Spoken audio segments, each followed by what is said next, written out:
Hey guys, Rob here. You just watched the unboxing of the JKR flat clip Bowie.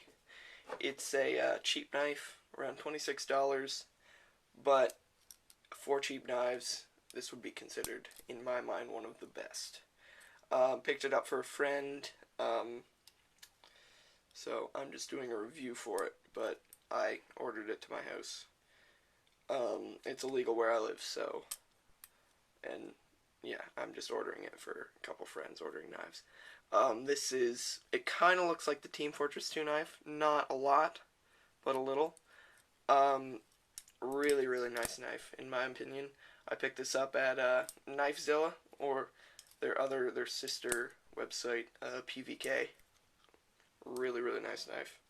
Sharp as hell, if I didn't already mention that. Not the best latch, I would say, but really good tolerance.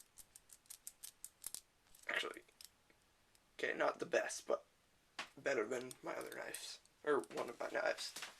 So, I hope you guys enjoyed the video. I'm just gonna put up some me playing with the knife now, so hope you enjoy, and see you guys next time.